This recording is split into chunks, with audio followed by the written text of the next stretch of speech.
My name's Roland Sands. I am a motorcycle builder, designer. Generally kind of stoked to bring things in my head to reality. That's what it is all about, bringing an idea to life. I mean, there's no more complete circle than that. That's the challenge, you know.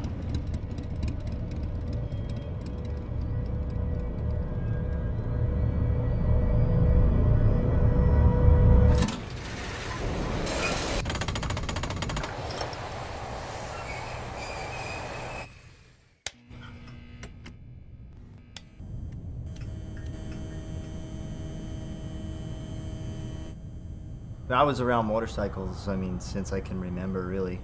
It's kind of been in my blood.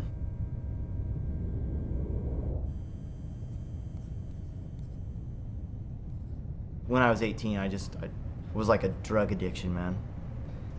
Nothing else in my life really mattered a whole lot. It was like, I'm gonna go out and ride and race and try and win. So that's what I did for about 10 years. And I didn't know I was going to be a national champion, and I didn't know that I'd end up winning national road races and breaking track records and racing at the highest level. I really wanted to go and make something of myself that didn't really have to do with anybody else, because I knew that no one would be able to take that away from me, you know?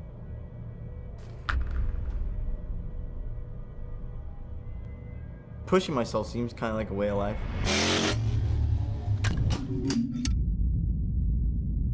Every time I was on a bike, I'd push, and I'd always push past the limit, and now I really get the majority of my satisfaction from creation.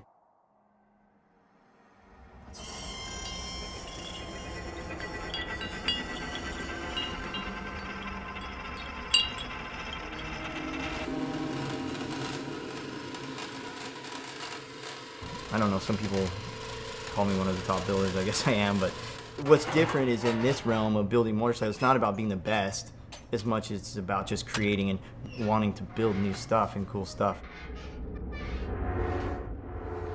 To constantly innovate is the challenge, always doing something new and different. And today it's so tough because there's so many people building really great things, it's hard to stand out, you know? So you gotta constantly push.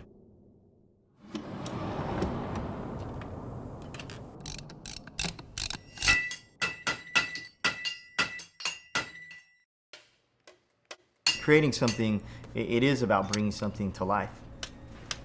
A motorcycle to me is like the personification of that, because it like involves so many different things. It involves art, fabrication, design, engineering, rubber, steel, aluminum, titanium, paint, wood, whatever you can throw at it. So motorcycles are to me like the finest display of bringing an idea to life, making it real, making something you can actually touch, feel, and ride. That's what it's all about.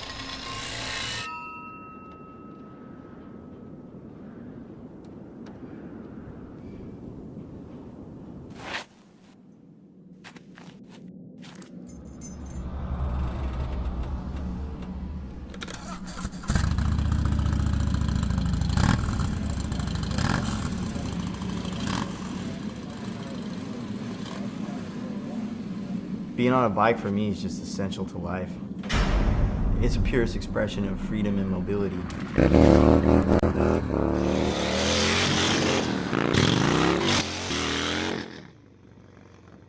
The faster you go, the harder you ride, the harder you push. You feel it so much more on a motorcycle. If you're going 100 miles an hour, you know it.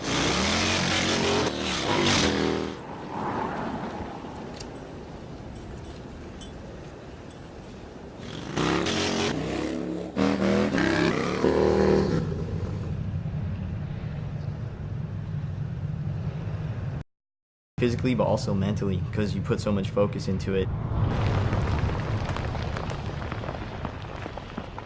When you're on a bike, it strips everything else away. It just makes anything else in your life disappear.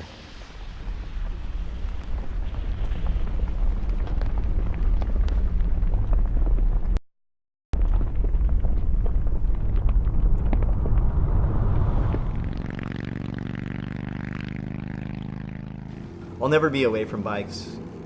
It's just what I do, what my family does, what everyone I know does. So safe to say I'll be around for a little while.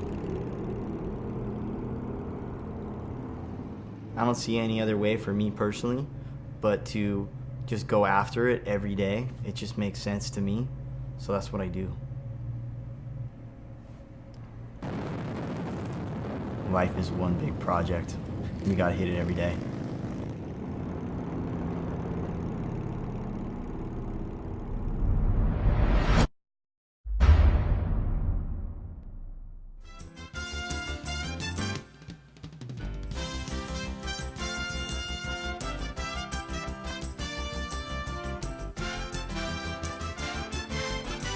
Welcome to Bobby Likis Car Clinic.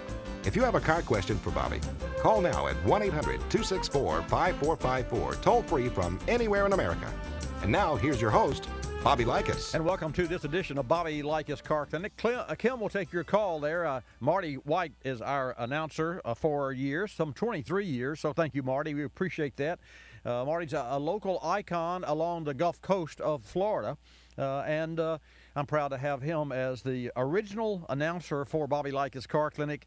I hope he's doing well this morning. I haven't talked to him in a while, and I haven't talked to you since last week. So here we go. Kim will take your calls at 888 Car Clinic, 888-227-2546.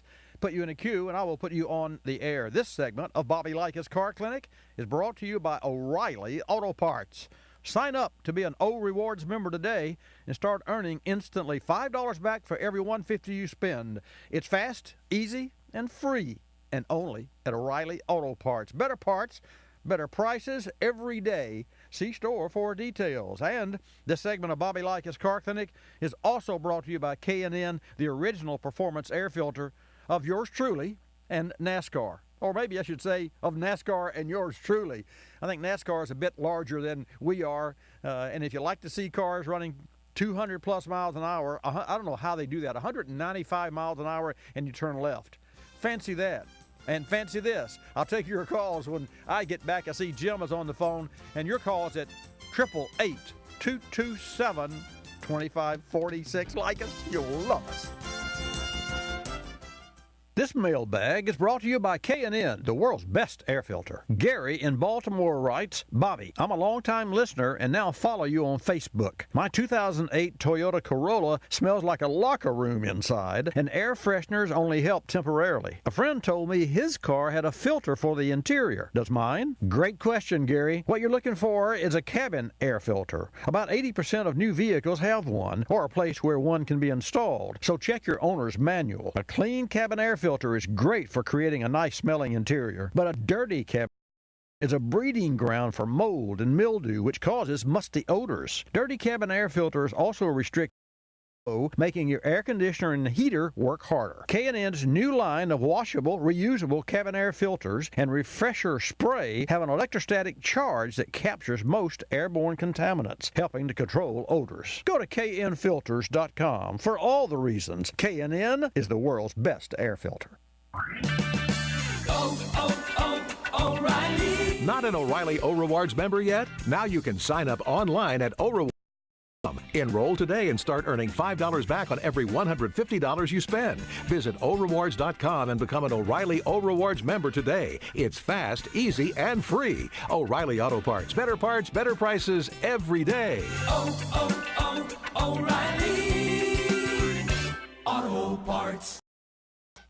Not all brake hardware is the same. Carlson controls the design, engineering, and manufacturing for all their brake hardware for proper fit and performance. Carlson's state-of-the-art tools, equipment, and processes enable them to create quality parts with consistent curves, bends, and angles that meet even the tightest tolerances and specifications. Why risk your brake job brake hardware that may not fit or perform properly? Eliminate the risk by asking for Carlson quality brake hardware kits for every brake job.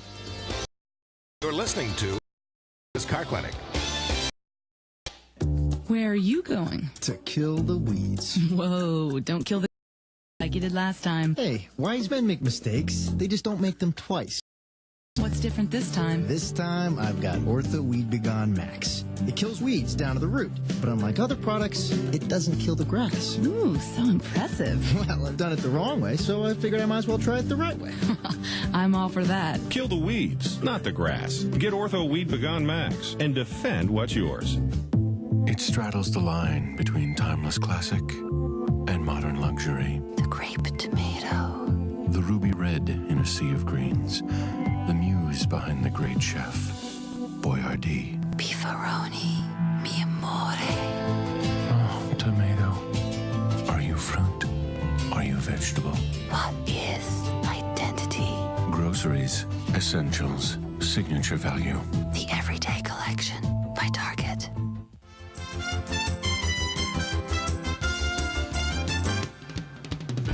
And now back to Bobby Likis Car Clinic and your host, Bobby Likis. Okay, let's get started with today's broadcast. I'm delighted to have you as my guest every Saturday from 10 till noon Eastern Time, right here from the center of the automotive universe, and we are the center of the automotive universe. On one side of the house, we have a drop-dead gorgeous studio, and I say gorgeous not in that it has wood panels and all those sorts of things, but it has a 10,000-pound, right at 10,000-pound floor that is isolated from the concrete, which makes it very quiet in here.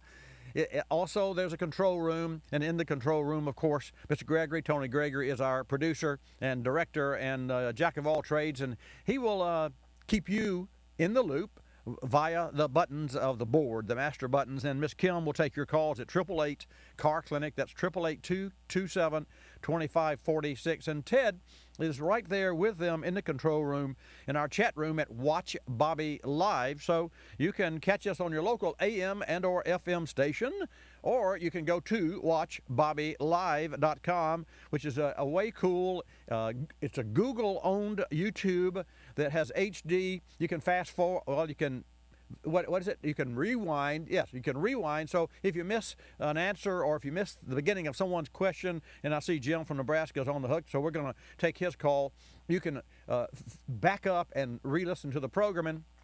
And then you can also download it. And speaking of affiliates, WLEE 990 AM in Richmond, Virginia. Jim Jacobs and Tim Hurley, General Manager and Program Director, our affiliate, Car Clinic affiliate in Richmond, Virginia, WLEE 990 AM. And if you're in that neck of the woods, let me hear from you. I'm going to share with you, after I take Jim's call, some information from Tesla, Elon Musk. He is quite an individual. He must be really smart, or he's certainly dedicated and committed to EV, to battery-powered automobiles, SpaceX program, the whole 9 yards. Well, he's come out with yet another Tesla. I'll tell you about that. Also, I'll share with you the gas prices and then the fact that the U.S. fuel economy for automobile fleets has reached an all-time high. But first, Jim, welcome to Bobby Likis Car Clinic. Good to talk to you, Bobby. My pleasure, sir. What can I do for you? Well, my son has a 1996 Jeep Cherokee, and he's noticed lately that the shifting, the transmission was slipping a little bit, going from first to third, so second gear was kind of getting skipped. Right. And I had him check his fuel level, or his fluid level, and it was a little low, and so he put in a quart and then ran it another day. Mm-hmm. He thought things were improving a little bit, but they aren't right where they should be. Would that be an electronic thing, or what? What's your best guess? My best guess, and that's what it would be, but having experience that I have both in electronics and also in the mechanical industry, I have to believe that what we have is a seal on the clutch pack, on the second gear clutch pack. And transmissions use planetaries and clutches, and the electronics controls, quite simply, the application. So if you want first gear, you've got a solenoid that sends power to the first gear clutch packs, second gear, reverse gear, and so on and so forth. And it's a little more sophisticated than all that. But, you know, Jim, I believe it's a pressure loss internally on the transmission. Here's what you can do. Do you live in the same town? Is he with you? I don't, but I communicate with him. Okay. He lives in Phoenix. All right, here's what you want to do. You want him to use, and this is a very simple test, with the vehicle at operating temperature, and I want him to pull the transmission dipstick out. And do not wipe the stick. Just simply pull that stick out. Engine, of course, shut off, but at normal operating temperature, and then let the fluid drop onto a white paper towel. And he may have to stick it a couple of times and attempt to get the drops all in the same area, and then wait about I don't know 60 seconds or maybe 2 minutes, and that fluid that's on the white will leach and it will spread out. And what he's looking for is a consistency in the color of the fluid. We don't care what color it is, but here's what he's looking for: a bullseye. So if he has a darker center like a bullseye and then a perimeter is lighter in color, that means there's debris in the transmission, and you can't really see the debris. I mean, unless the transmission has that really burned odor that anyone can tell, and that's something that he can do too, is he can smell the fluid. But first, he wants to get a sort of a color look, and this is an easy to do that I've shared with people for. Ford Motor Company was the originator of this simple test, and I got to tell you, it's really cool when you can go up to a service shop and say, I have debris in my transmission, and to that end, we had a car that had 28,000 miles on it, less than 30,000 miles, and the owner was so in tune with his car, he came in and said, Bobby, it just doesn't shift correctly. This has been some time ago. And we looked at the fluid. He said it's fine, and it was fine. But I said, well, let's do the paper towel test, and we did. And sure enough, it had debris in it. We serviced it. We didn't even change the filter because it wasn't necessary. We did use synthetic fluid, and of course, I recommend Royal Purple transmission fluid.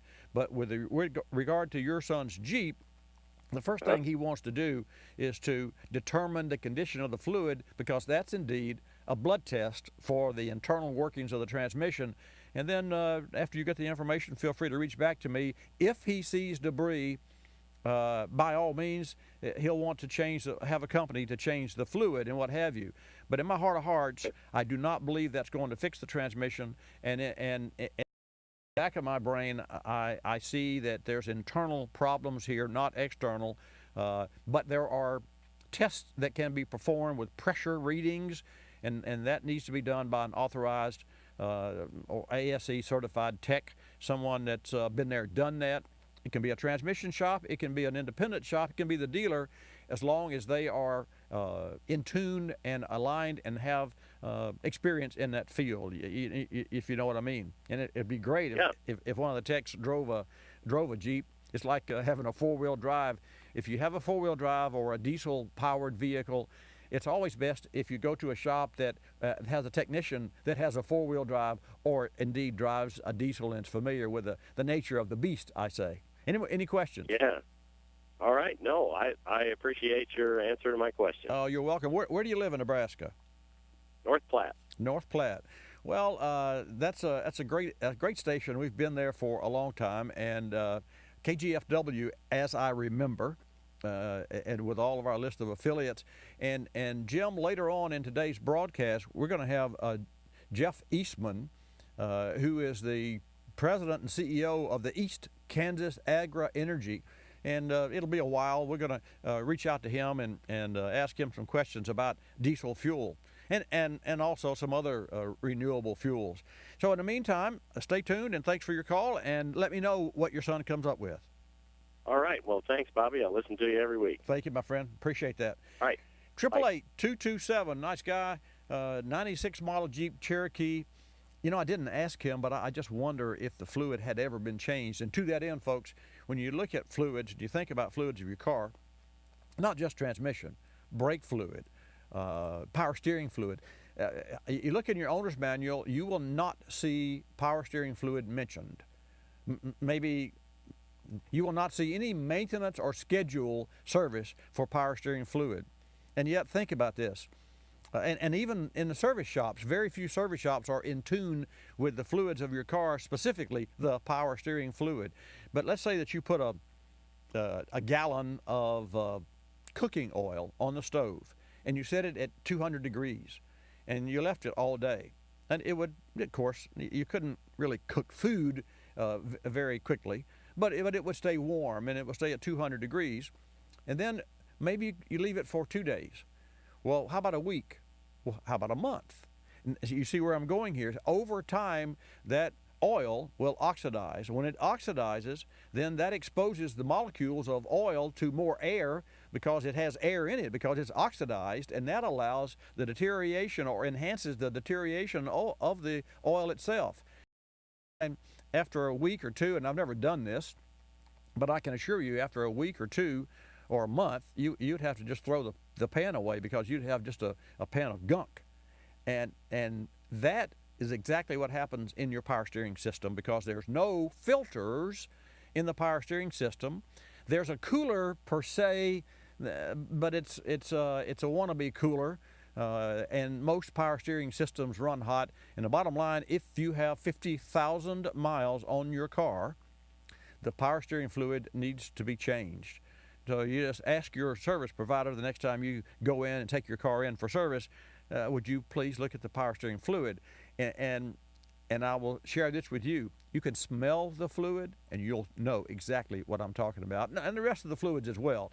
Specifically, transfer case on four-wheel drive vehicles, specifically brake fluid that loves moisture. And I mean, if you're ever on the highway and you lost a wheel cylinder, or lost a brake line due to some mishap, maybe something in the road, you could put water in the system as an emergency if you could block off that line and get you back home, because it will mix with fluid. You don't want to do that, but in an emergency, you can do a lot of things. I'm going to take a quick break. I'll be back on the other side.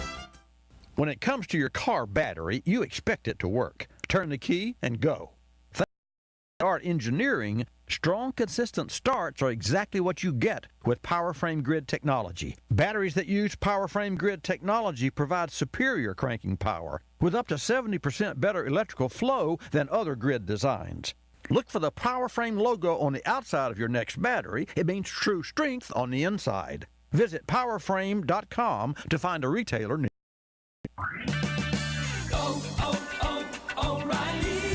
If it's hard to stop or you hear squealing and grinding noises during braking, stop by O'Reilly Auto Parts. You'll find the brake parts you need.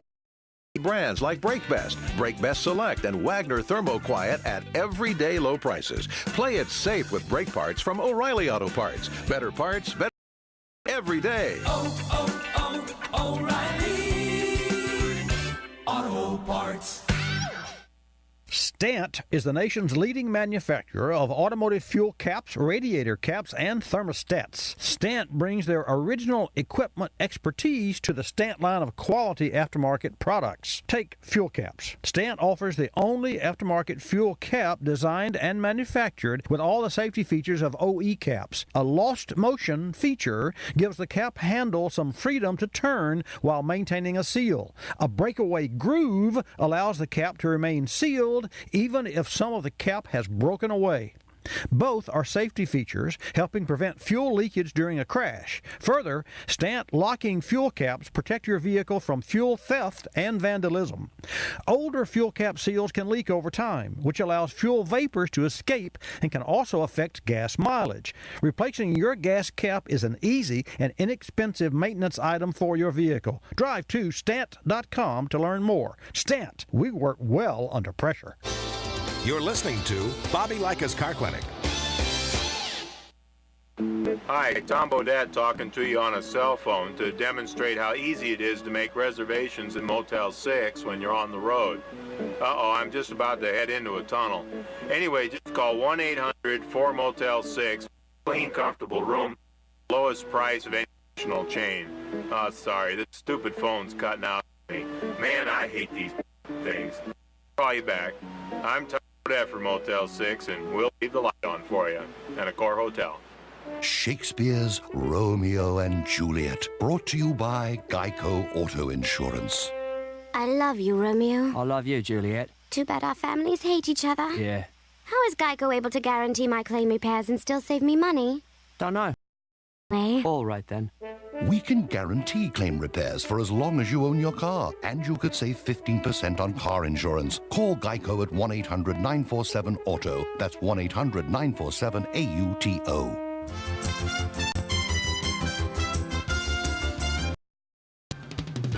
And now back to Bobby Likis Car Clinic and your host, Bobby Likis. And welcome back to Bobby Likis Car Clinic. I mentioned Tesla and I mentioned fuel mileage on the fleet on America's cars today. I'm going to share that information with you now. I see that we have Bertie calling in, and Kim will take your call at 888 Car Clinic. So if you have a car question or just maybe you want to praise your local service provider, whether it's a dealership or an independent or a chain store, feel free to do so. We have on occasion folks that call in that said, you know, I was rescued this week and Joe's Auto Service in Kearney, Nebraska helped me. So those are the kind of things that make your service shop feel great and also elevate the image of auto repair, and that's really one of my drivers. So let's talk about Tesla. First, I want to remind you that this segment of Bobby Likis Car Clinic is brought to you in part by PowerFrame Grid Technology. And folks, PowerFrame grids are up to 66% more durable and more corrosion resistant than other grid designs. And you look for the PowerFrame logo on the outside of your next battery. It means true strength on the inside. Learn more at powerframe.com. There's a comparison page there that I would suggest that you look very closely into. It shows the PowerFrame grid at 0 miles and the standard grid at 0 miles. It shows the same grids at 18,000 miles and then at 36,000 miles, and it's worth your time. Powerframe.com. Elon Musk. This is really cool. This is just off the presses, and I want to thank Justin Pritchard, Associated Press, the Detroit News, for this information. In Hawthorne, California, Elon Musk unveiled a new version of the electric maker's Model S sedan that includes, get this, all-wheel drive and self-driving autopilot. With more than 1,000 Tesla fans in the audience, Musk explained that the current Model S is a rear-wheel drive car with one motor, but the new version will have two motors, one powering the front wheel and one powering the rear wheels. Now, that's pretty cool, and they're doing that so they can increase their sales, of course, in the Northeast, where there's snow and individuals buy cars that are four-wheel drive. The dual motor version and it's called the P85 Performance Sedan, get this, will have a top speed of 155 miles an hour. I mean, this fellow is unbelievably attuned into EVs and appears to me to be driving the EV bus from day one.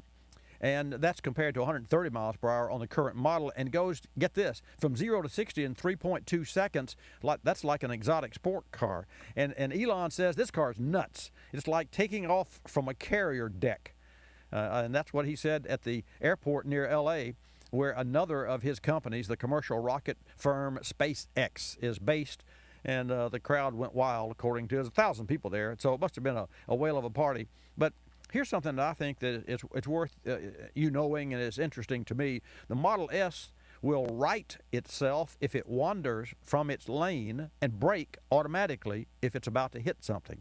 And those features are offered on luxury competitors as well as mainstream brand cars like Ford and Hyundai and Toyota. But the Tesla is taking a step further. Its new system will move the car over a lane when the driver uses the turn signal. It uses cameras to read the speed limit signs, and it de-accelerates accordingly. Now, Volvo has a system that reads signs and alerts drivers if they're over the speed limit, but the Tesla actually changes the speed when it sees the speed sign. And Raj Kumar, a pioneer of self-driving cars with Carnegie Mellon University, was similarly impressed with, but he wondered how the autopilot would perform in different weather and road. Time will tell. No doubt, hats off to Elon Musk at Tesla. Let's take a call from Bertie in New York. And if you'd like to get in, now's a good time at 888-227-2546. Bertie, welcome to Bobby Likis Car Clinic. Glad to have you in the house.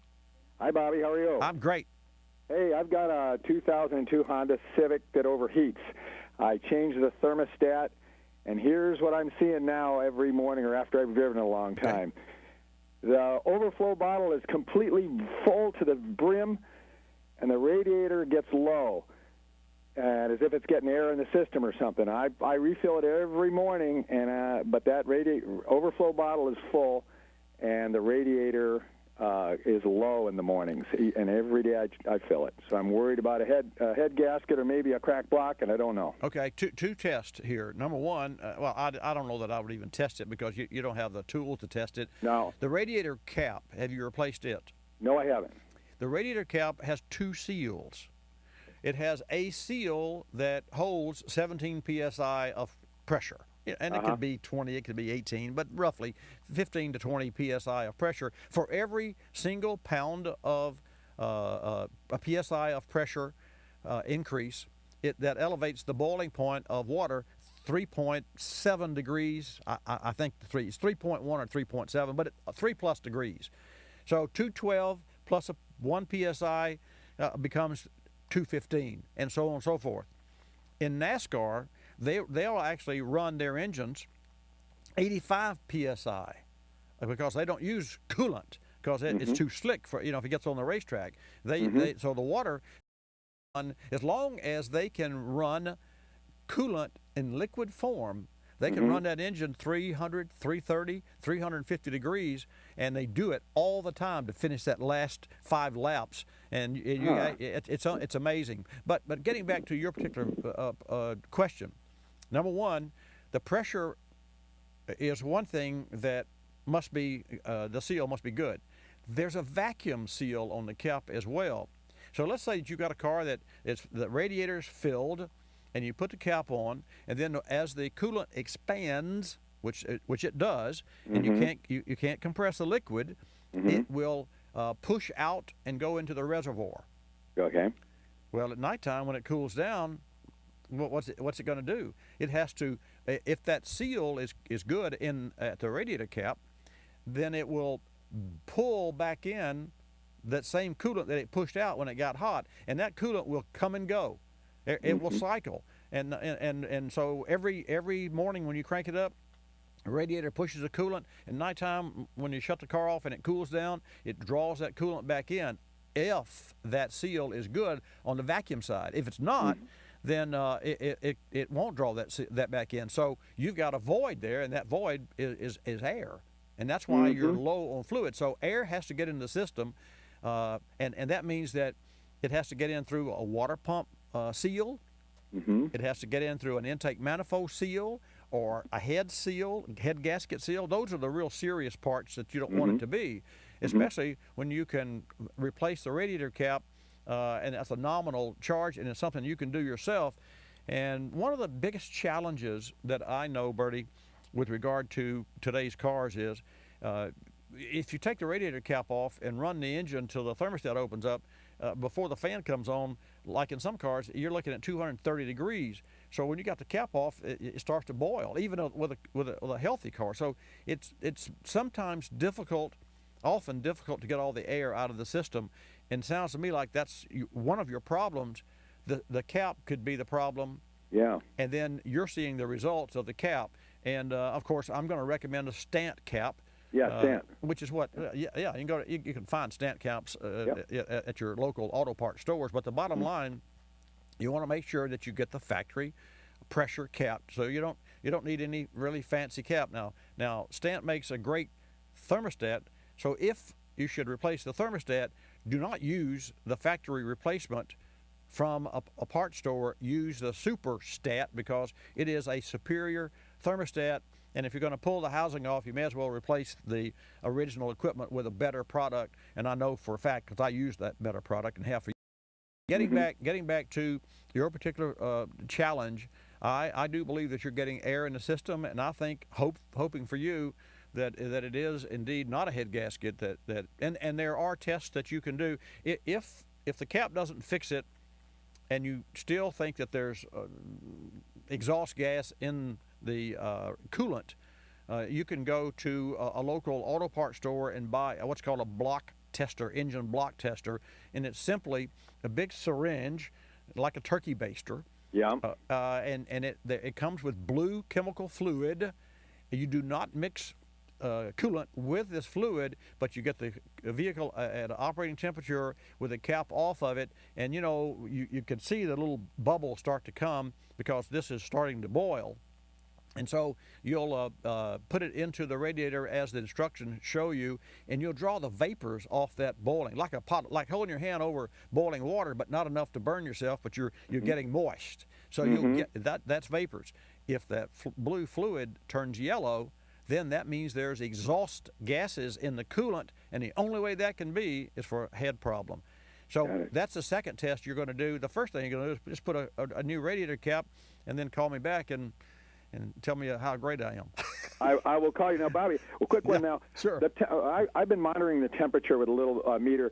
How high until that engine block could warp? I mean, I've gotten up around 250 degrees, and then I've shut that car down, pulled off the side of the road, and wait for an hour till it cools. Yeah. Well, as long as, believe it or not, and this is very few technicians know this, but this is not necessarily applicable for your vehicle. As long as the coolant remains in liquid form, you could run that engine 350 degrees. But that's just not possible because the NASCAR uses a different style closure, and they run 85 psi of pressure, and you got, I mean, that would blow the radiator seams of your car. So we're talking, apples and oranges. But the fact is, physically speaking, and this is according to Dr. Andrew Randolph, who is the PhD in engines for Earnhardt Childers Racing, and he directs the architecture of all the Chevy engines that they build for their race teams and for other race teams. And so they built, like last year, I think 678 engines. I don't know what they cost, probably $100,000 a piece. But the bottom line, he is in charge of that division for Earnhardt Childers Racing. And so the information I just shared with you came directly from him, and he is a PhD and has published at least 5 SAE white peer-reviewed white papers. So he's my kind of guy. You ask him for the facts. He knows the facts because he wrote the book on many of them. So back to your question, you're making me uncomfortable, and you should be uncomfortable at 250, and you're doing the right thing. But I'm hoping that it's a cap. It could be another seal, or it could be internal, but you've got, I think, some direction now. And any last questions? I'm going to go buy a Stant radiator cap, and I'll let you know. Please do. All right, thanks. I appreciate your confidence, and I look forward to hearing back from you on the other side with good news. Thank you, Bobby. Well, there's the music. Thank you, Mr. Gregory. I mean, perfect timing there. Perfect timing. The U.S. fuel economy reaches all-time high when I come back. I'm Bobby Likis.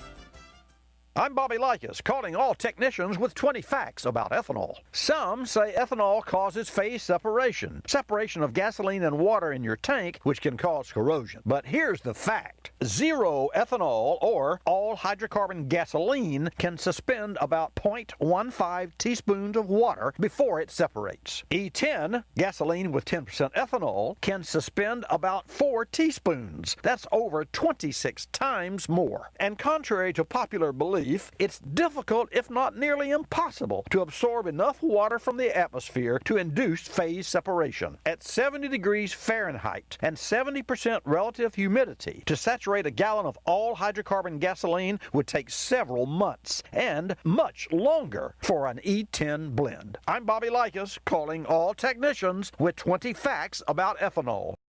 By the Renewable Fuels Association. Drive to ethanolrfa.org. You're listening to Bobby Likis Car Clinic.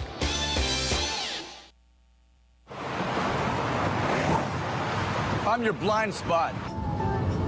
And my job is easy. Hide big things. You're good.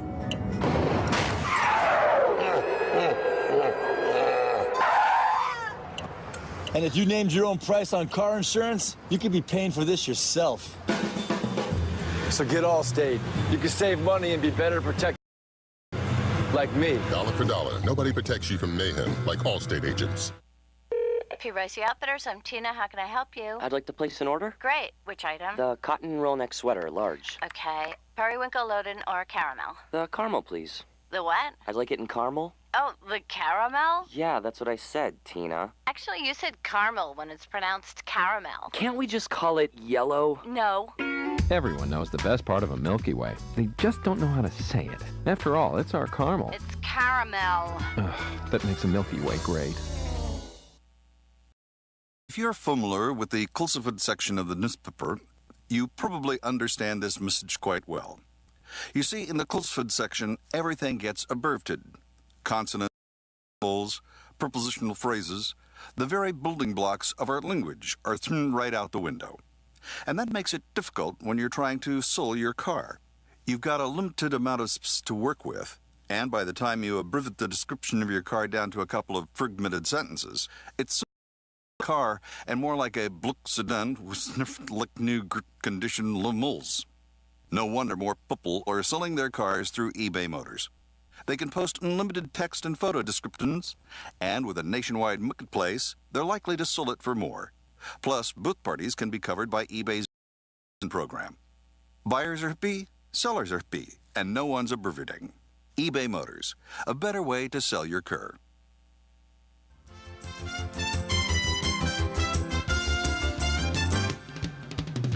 And now back to Bobby Likis Car Clinic and your host, Bobby Likis. And welcome back to this segment of Bobby Likis Car Clinic. Glad to have you join us today.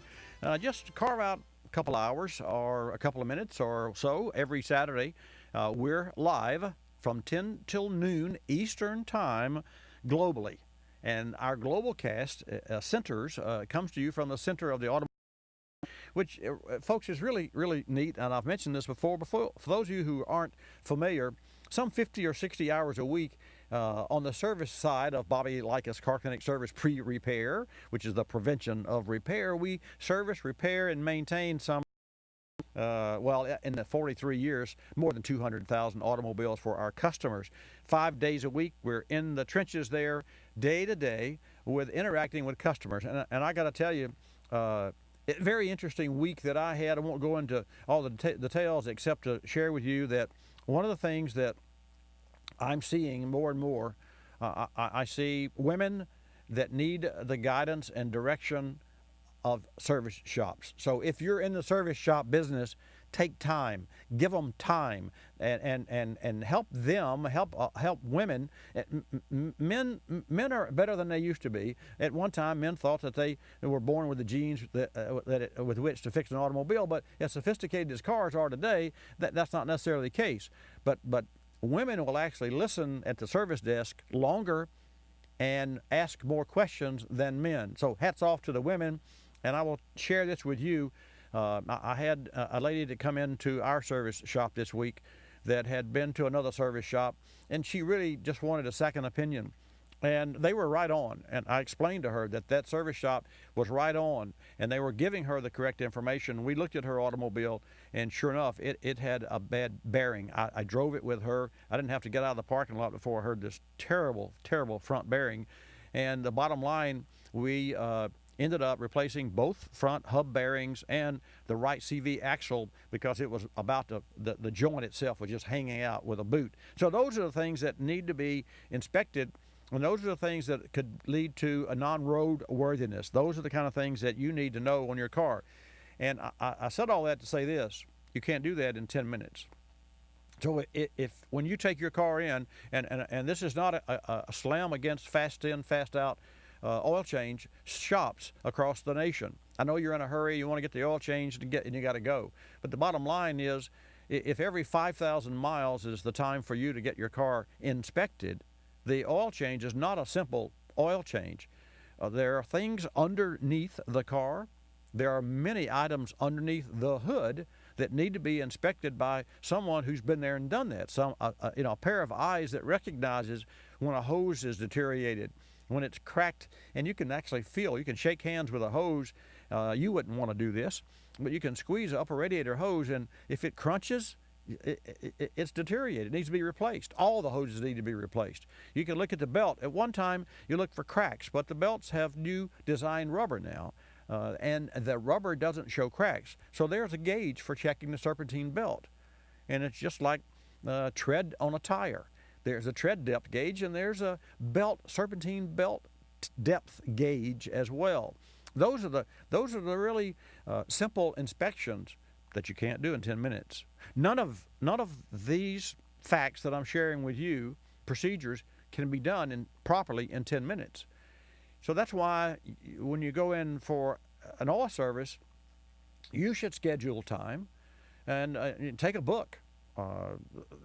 Take your Kindle, whatever, and let the service desk know that you've got a good half hour, and then within a half hour that should provide enough time to properly inspect the automobile that you drive. Why? Because every 5,000 miles things happen, and now the first 5,000 miles, that's a gimme.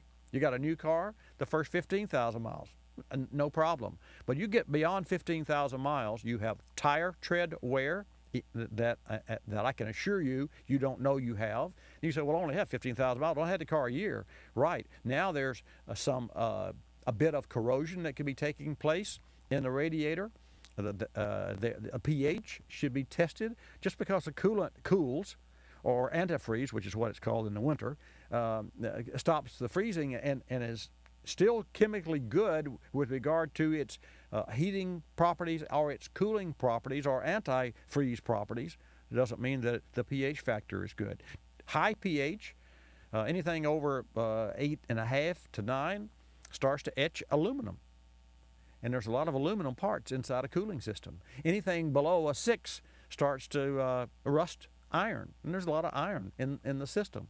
So you've got dissimilar metals in the automobile. You've got the fluid travels from the cooling system to the radiator and back just continuously. What does that mean? Electrolysis. And that happens with electric fans that are attached to the radiator. Those are the kind of things that we never think about. We being you, me, I do because I'm in the business, but you don't really think about. And that's another reason why when you have your oil changed, it should not be a 10-minute inspection, because you can't properly inspect these things that I'm talking about, and should be performed on your automobile at the time whenever it's convenient for you, and that's an oil change. So, give your car a break, and that way it won't break down on the road with you.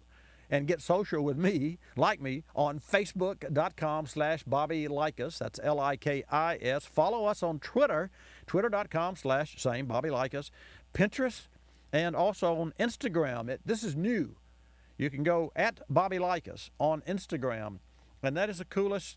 It's really Tony. You and Lauren have done an outstanding job with Instagram. Well, thank you. It's actually been more Lauren than me. Well, I'm not the Instagram whiz. She is. But. Well, I can tell you, she is the guru. And when I was at the auto fair about a month ago, if you remember, of course, we had a remote broadcast. Yeah, sure, duh. Okay. For those who are tuned in, the Instagram was a huge hit. And we had just it's like reaching out and pinging someone. And to that end, as I understand, less than 50% of all 19-year-olds have a driver's license. Why? Because you can Facebook, you can Twitter, you can Skype, you can... Yeah, who needs face-to-face interaction anymore? You just do it all online. You can do it all online. And so is that... And we will see, ultimately, and I know there are calls, and Cliff, I'm coming to you, and I know there are a couple other calls, we will see a change in car sales, a change in the types of cars, and that's another reason because of the society and because of electronics involved, which is another reason that I mentioned Tesla with the 17-inch screen. You're going to see your social media coming to your dashboard. Now, you already see that, but there's a lot of safety reasons why manufacturers aren't just turning over the dashboard to the iPhone, and yet there's CarPlay. So get social with me, Instagram, Pinterest, Twitter, Facebook, and thanks for tuning in today to watch Bobby live on full screen, true HD, and that's 100% ad-free. And I'll wave to everyone in the room there. We have social media giveaways, and we'll take a call. Let's take a call from Cliff. Cliff, welcome to Bobby Likis Car Clinic, and then I want to share with you folks the fuel economy and the MPG of today's automobiles. This gentleman on the phone with me now is from New Mexico.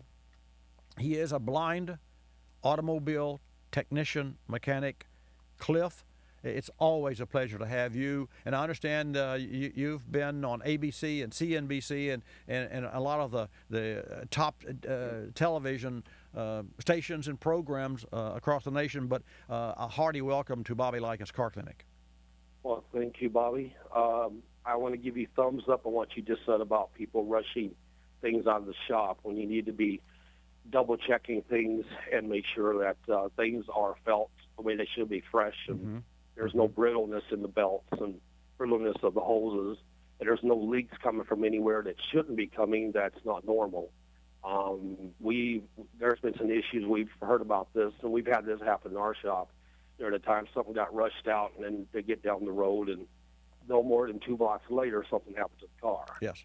Yes. So that means somebody forgot to double check something, somebody forgot to look at something.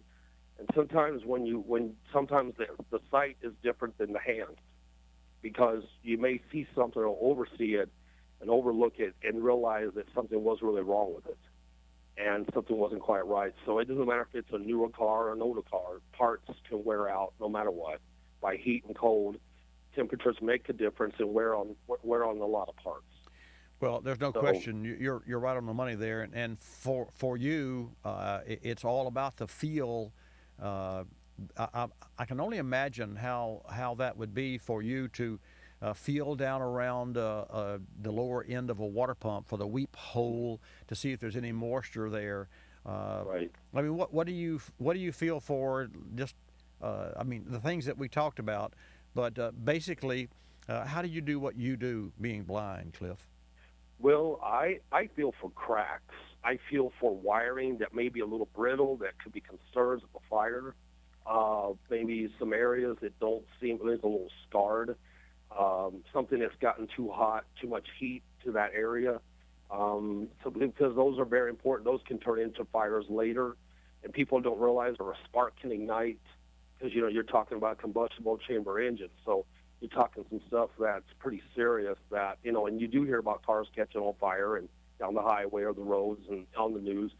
So you kind of think, what caused that to happen? Was it a gas leak? Was it maybe a fuel leak somewhere, or a line got maybe got sort of kinked, or something somebody didn't oversee it the way they were supposed to, or seeing it. So, that's what I look for. That's what I try to feel and find, because, those are important. That you want your fuel to flow perfectly, and you want your radiator coolant to flow perfectly. You want things to flow as it should be as the car is performing. But if anything's wrong with that and it's lacking, then that's where the problem begins, and that's where you want to, resolve the problem right away before hanging on to that problem. Well, I couldn't agree with you more, and I want to thank you for calling in today and for always tuning in. And I want to congratulate you again for what you do. I admire you, and I just applaud you for having the drive and the will and the can do and will do is what a lot of people have. The can do. It's the will do that a lot of people talk the talk. And unfortunately, not as many walk the walk, and you're doing both, and I applaud you, and I thank you for your call today. Well, thank you, sir. I just thought I'd give you thumbs up. Yes, you're right. And we need to not overlook. We need to see it right for what it is. Got it. Thanks, Cliff. Well, thank you, sir. My pleasure. Bye-bye. Bye. Quite a gentleman there. Let's take a call. Ron, welcome to Bobby Likis Car Clinic. Hello, thank you, Bobby. Thank you for having me on the show. You're welcome, sir.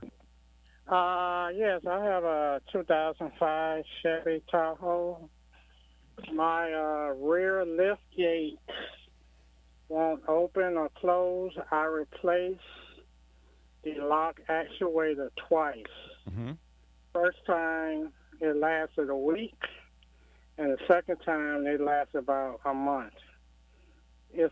Can you tell me possible? Could it be something electronically? I don't think it's the electronics. I have first thing comes to my mind is where are you getting the parts? The second thing, does that unit not have stays and struts that help lift the lift gate? Yes, it has a strut, but I cannot open or unlock it with the remote. You either inside the car, because it won't unlock. Okay, but you I said had to go inside the panel and try to unlock it. right, right. But you said that you had replaced that latch assembly twice, and I heard you say that you'd replaced that assembly. So you replaced that latch assembly and it worked. Is that correct? No, yeah, I replaced the lock actuator the first time it worked. It worked for a week, and I replaced it again. I thought it was a defective part. And the guy gave me another one, no charge. I replaced it again, and that lasted about a month. Wait, so let me understand this. You replaced the part. Where do you buy the parts? I bought the part from eBay.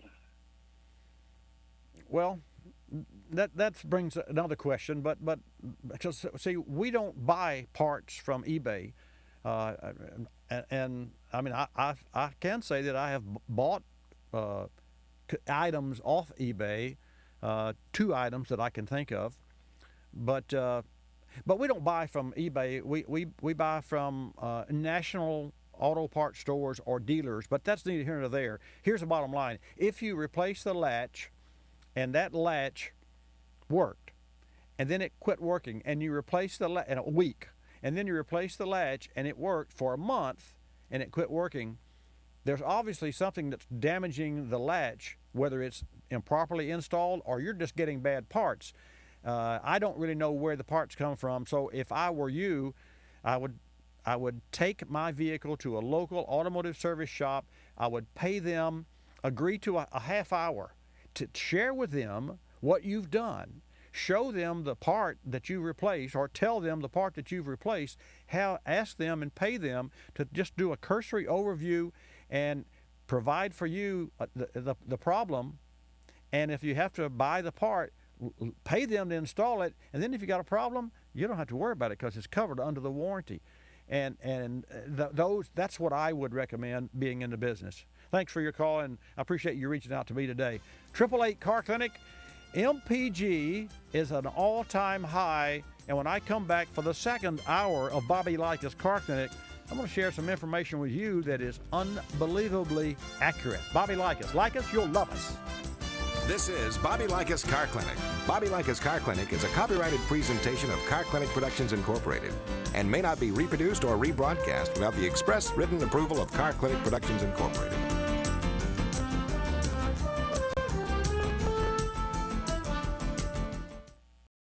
500 companies choose Royal Purple lubricants to protect and improve the performance of their multi-million-dollar equipment. The same high-performance technology is also available for your car, truck, motorcycle, boat, or ATV. Royal Purple enhances performance and provides superior protection for anything wrapped in metal. Royal Purple is the performance oil that outperforms. For independent tests and endorsements that document Royal Purple benefits, go to royalpurple.com. That's royalpurple.com.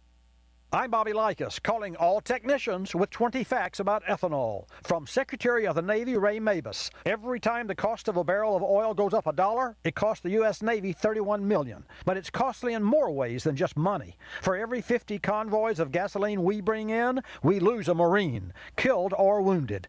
That is too high a price to pay for fuel. I'm Bobby Likis, calling all technicians with 20 facts about ethanol. Brought to you by the Renewable Fuels Association.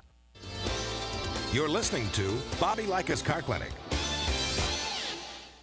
We secretly sprayed Febreze all over fabrics in this Milwaukee home to see if the family notices how fresh it leaves their whole house. Ooh, here they come. Let's hide. The door's unlocked. Smells great in here. What'd you do? I didn't do anything. Are the windows open? Febreze eliminates stale odors and stuffiness so your whole house feels fresh air clean. This is nice. Shh. Someone's behind the curtains. Febreze, the more you use it, the more you love it. Hey, Todd. Where's our sub? Samantha, I've already given my sub to Sally. What? Sally? Hey, Samantha. How could you? I got a phone call Todd. Men. This is Todd. Get your own steak and bacon melt with mountains of juicy steak and melty cheese. Subway Steak Melts. Subway, eat fresh.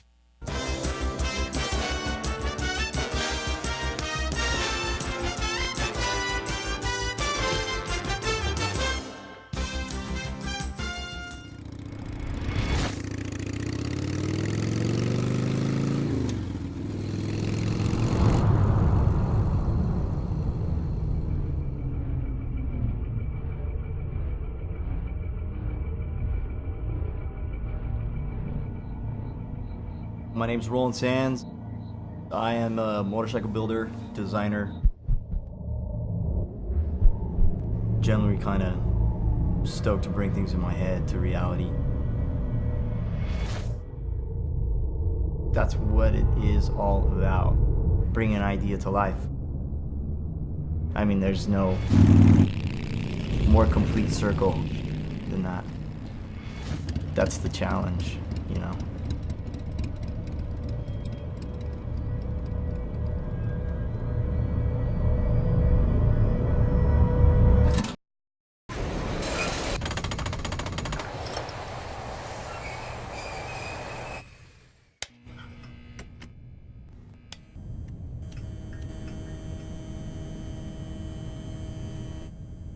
I was around motorcycles, I mean, since I can remember, really. It's kind of been in my blood.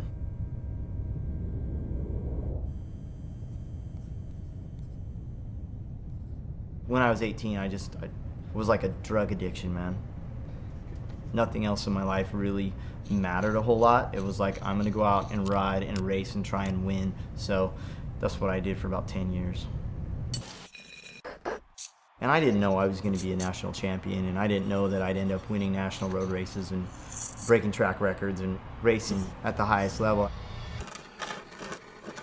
I really wanted to go and make something of myself that didn't really have to do with anybody else, because I knew that no one would be able to take that away from me, you know?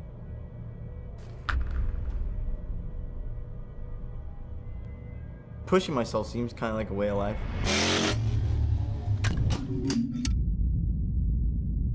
Every time I was on a bike, I'd push, and I'd always push past the limit, and now I really get the majority of my satisfaction from creation.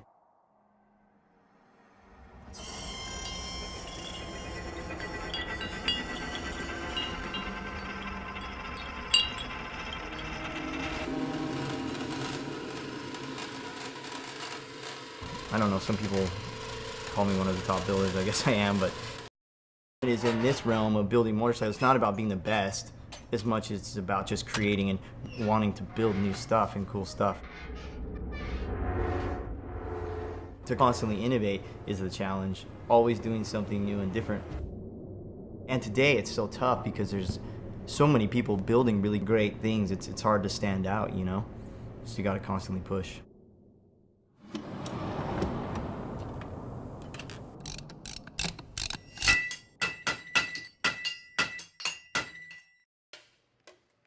Creating something, it is about bringing something to life. A motorcycle to me is like the personification of that, because it like involves so many different things.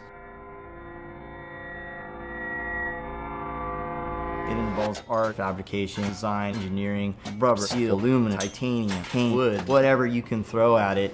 So motorcycles are to me like the finest display of bringing an idea to life, making it real, making something you can actually touch, feel, and ride. That's what it's all about.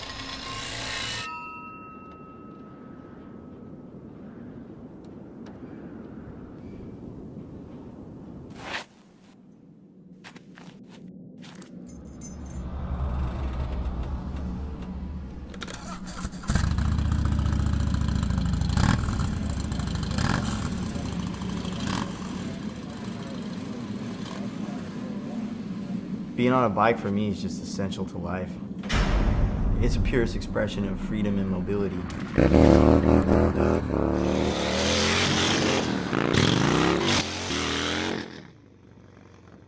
The faster you go, the harder you ride, the harder you push. You feel it so much more on a motorcycle.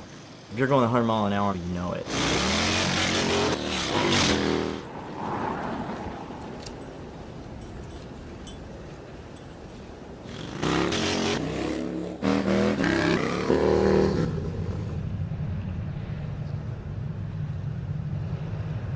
It's draining physically, but also mentally, because you put so much focus into it. When you're on a bike, it just strips everything else away. It just makes anything else in your life disappear.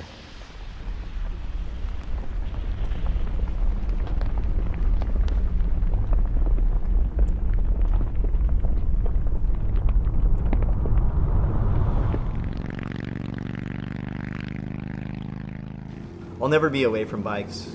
It's just what I do, what my family does, what everyone I know does, so safe to say I'll be around for a little while. I don't see any other way for me personally but to just go after it every day. It just makes sense to me, so that's what I do.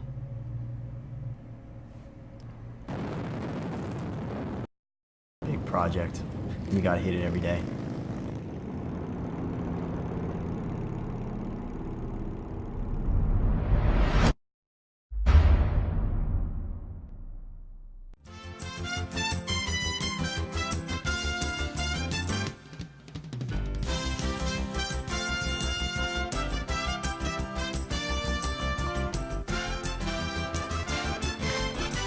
Welcome to Bobby Likis Car Clinic. If you have a car question for Bobby, call now at 1-800-264-5454, toll free from anywhere in America. And now, here's your host, Bobby Likis. And welcome to this hour of Bobby Likis Car Clinic. Also, our 888 Car Clinic numbers open for your calls at 888-227-2546. After some 23 years on the air, I've come to the conclusion that everything changes, and yet it remains the same, but that's not necessarily true when it comes to automobiles. The industry is changing. The technology is changing. We get 150,000 pages of technical service bulletins per month. There's no way you could read. You can't read those. So luckily, we have, of course, files and folders, and we can look under your car for any technical service bulletins or updates or program issues for the automobile. Much to talk about, and I'm going to share with you a lot of that information on this hour of Bobby Likis Car Clinic, including the MPG, which is at its highest level. So stay tuned right along with me this hour and give us a call at 888 Car Clinic. This segment of Bobby Likis Car Clinic is brought to you by Escort and the all-new Passport and the Passport Max 2, both featuring built-in Bluetooth connectivity. You can learn more at escortradar.com. Also, this segment of Bobby Likis Car Clinic brought to you in part by General Tire, anywhere as possible with a grabber line of light truck tires born from competition. Visit generaltire.com and stay tuned. This Tire Maintenance Minute is brought to you by General Tire and the all-new Ultimax RT43, a smarter tire for a smarter driver. It's cold outside, and you're not the only one so are your tires, because every 10-degree drop in temperature causes a 1 pound decrease in tire pressure. The difference between 80-degree summer days and 30-degree winter evenings is 50 degrees and 5 pounds of underinflation. Underinflated tires wear rapidly, decrease fuel economy, and affect safety. So if you're in mittens and haven't checked your tire pressure since you were working on your tan, now's the time to treat your tires to some fresh air. And while you're at it, check air in this. Drive to generaltire.com to learn more about the all-new Ultimax RT43, a smarter tire for a smarter driver. The Ultimax RT43 actually extends the life of the tire by visually identifying vehicle misalignment. Talk about a smarter tire. For more details, go to generaltire.com. My car's a sauna. What's with this air conditioning? You need an AC Pro. Know any? Yeah, you. You got me confused with somebody else. You're a pro with new do-it-yourself AC Pro, the 10-minute cold air solution. But You know where to find the hood? That thing up front? Exactly. AC Pro's easy, fast, and saves you money. You'll have your car's AC blowing cold air in minutes. I did it! It's like a freezer in here. Be a pro with new AC Pro, the 10-minute cold air solution. Got a sweater? I'm Bobby Likis. Drive Smarter tip brought to you by Escort, the world's best radar and laser detectors. Increasing MPG keeps more money in your pocket. How can you improve gas mileage? Check front end alignment, tire pressure, and once the cabin is cooled, run a lower AC setting. Also, drive sensibly. Abrupt starts and stops can lower mileage by up to 33%. Visit escortradar.com to learn about special offers on the Passport IQ, a GPS nav and radar detector in one. Don't just drive, drive smarter. Escort. You're listening to Bobby Likis Car Clinic. You, my friend, have connections in the government. Yes, you. USA.gov, the official source for government information on thousands of topics. And like any good connection, there's no telling where it can take you.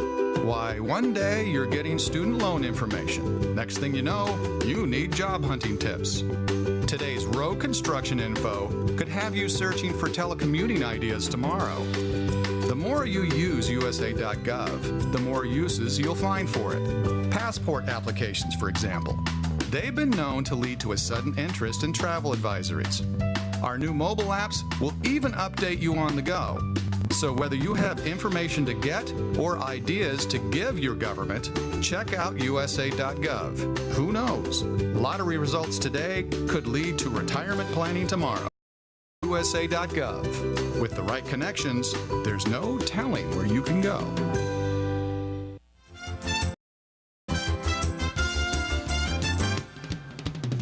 And now back to Bobby Likis Car Clinic and your host, Bobby. And thank you for tuning in. Let's get started. 888 Car Clinic, 888-227-2546. It's time again for another exciting social media giveaway. And we posted a $50 gift card giveaway from O'Reilly Auto Parts on Twitter and Facebook. And anyone who retweeted or commented on that specific post would be in the running to win. I'm happy to announce that Tara Kovenbach is the winner of the $50 gift card from O'Reilly Auto Parts. Congratulations, Tara. And folks, O'Reilly Auto Parts wants to remind you to replace your brake hardware with every brake job. I also concur. That is an absolute must to do. It's not about it being brake jobs, not about brakes and pads. It's about the hardware that keep those two in proper alignment, and it's often overlooked. The brake hardware is all the supporting components in, on, and around the caliper and pads that, as I said, properly align the pads and help retract those pads away from the rotor for smooth, reliable, quiet, and efficient brake performance. It's a small investment to ensure your brake job is complete and done right. Stop by your local O'Reilly Auto Parts for best brake best hardware. You say that 4 times in a row, Tony. Brake best brake hardware. O'Reilly Auto Parts, better prices every day. And folks, just remember that we frequently hold social media giveaways and contests, so keep your eye on our social media platforms, Facebook, Twitter, Pinterest, and Google. We'll take a call from Stan. Stan, welcome to Bobby Likis Car Clinic. Thank you for a while. Appreciate it. Well, you're welcome. Happy Saturday, my friend. Thank you, my friend. I really that. appreciate you and your program. I was just, while I was on hold, thinking, inventorying how much wisdom that I've learned from you on Saturday mornings there for a while, and the things that you elect to sponsor, and I know that I can count on them, and I use several of them. I really appreciate that. You're welcome. I appreciate your confidence in me, and as always, it's great to hear from you. What's on your mind today? Well, I sent you an email about, I thought it was just kind of an interesting dichotomy. I'm working on this GMC 350 engine that I built myself. This is the fourth one I put in my old Chris Craft. Right. And I thought that working on this 1980 version engine using modern tools was kind of wild. I remember I was down there, I was at the boat, and I said, the point gap doesn't look right. I said, gosh, I'll have to go back to the house. No. Got on. I said, Siri, what's the point gap on a Chevy V8? Oh, really? And that's right. And Siri came right back and gave me an article. And here's a guy asking that question. And 16 thousandths, so I gapped it at 16 thousandths. And I don't know why the gap grew. Maybe you've got some opinions on that, but it was at over 25 thousandths. And then I cranked it, and I knew that it was misfiring, which is why I was troubleshooting ignition, and I used my infrared detector on the exhaust manifold. Great. And, yes.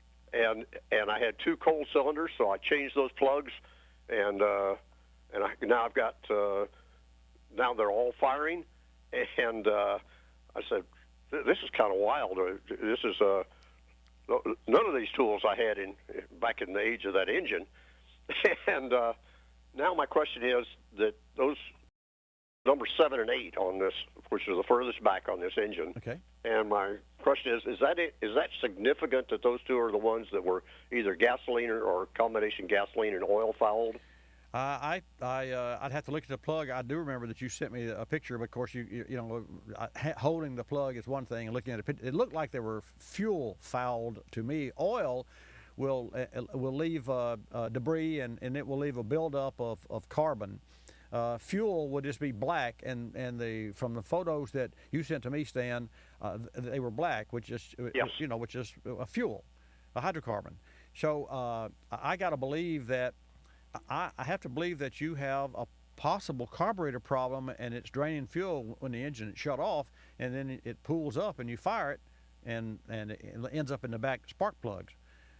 So that would be my gut, and so that's my initial response.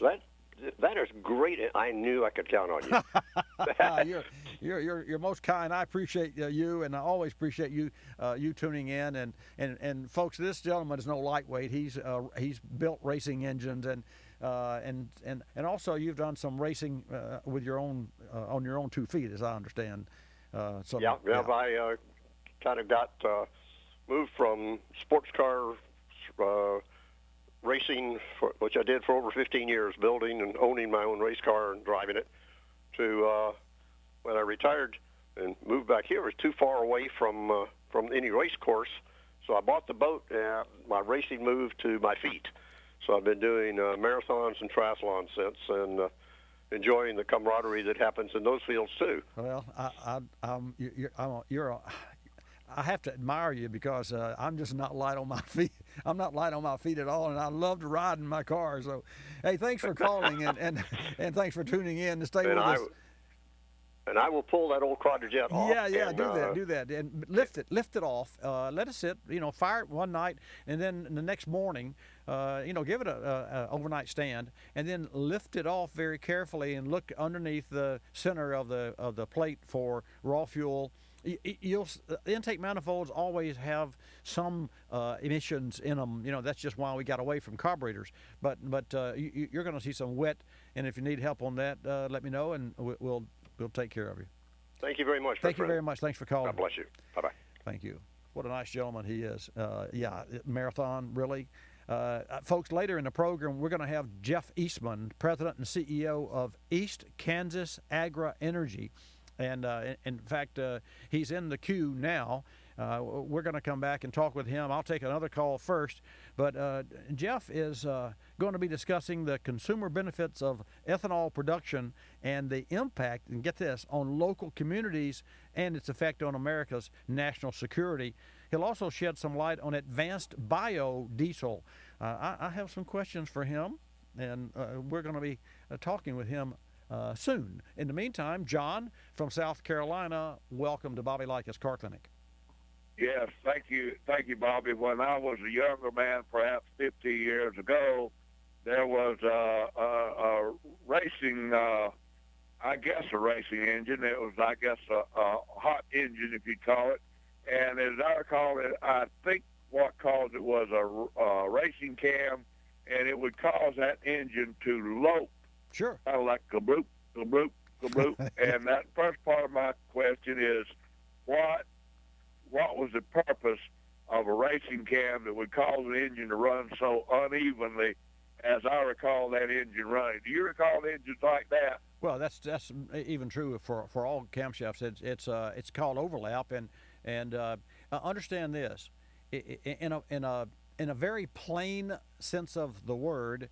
When the piston travels down in the bore, it creates a low pressure point above the top of the piston. Just as you put your hand and run it along linearly along a bathtub that's filled with water, there's a wake behind your hand of low pressure, and the water caves in and follows that low pressure.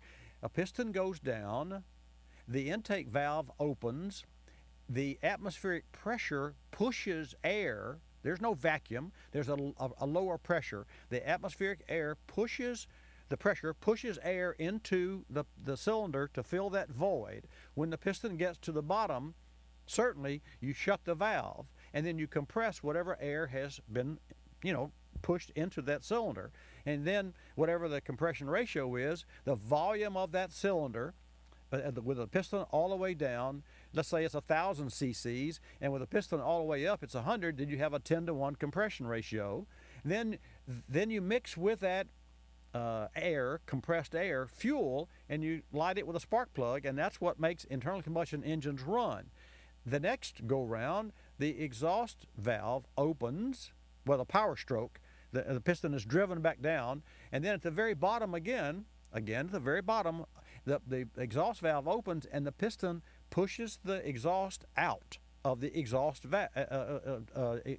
valve. Now, you would think that you would open intake, close intake, open exhaust, close exhaust, and you do with 4-cycle engines.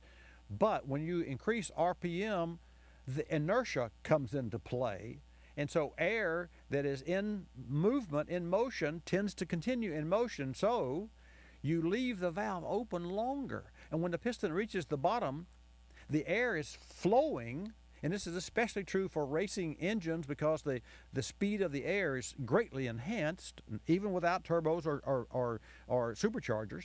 And so the column of air is moving into the cylinder, so you leave the valve open until the piston gets as much as 90 degrees from the top, dead center, on racing engines. And what that means is that air is ramming itself, filling that chamber more and more and more. And then when you trap that much more air, you have that much more power to push the piston down. That's where the horsepower comes from. And then on the next stroke, you're doing the exhaust. But you open the intake valve early and then you have overlap, and you have a mixture of exhaust and overlap, and that causes the load. Okay, that's my short answer. When I come back, Jeff Eastman, stay right where you are. I'm Bobby Likis with today's Fact or Friction, brought to you Purple, the performance lubricants that outperform. Fact or friction? Vehicle miles can benefit from specially formulated oil. Fact. Yes, the aging process affects vehicular bodies, just as it does human bodies. Our parts wear and our valves harden. Same with your vehicle. Just think about the extreme heat, friction, and oxidation is subjected to as it racks up miles and months. So if your vehicle's odometer tops 75,000, look for oil specifically formulated to revitalize. Purple's new HMX high mileage motor oil. HMX is fortified with robust zinc, phosphorus, anti-wear additives, and Royal Purple's Centerlick technology to minimize wear, revitalize hardened seals, and restore lost engine performance. When choosing oil for your vehicle, consider Royal Purple. Visit royalpurple.com and pick up Royal Purple at O'Reilly Auto Parts. If your car's air conditioning isn't blowing cold air, it isn't, then you need an AC Pro. Is there one around here? Yeah, you. Me? But I can't. New do-it-yourself AC Pro is the 10-minute cold air solution. Fast, easy, and saves you money. With AC Pro, you'll have cold air blowing again in just minutes.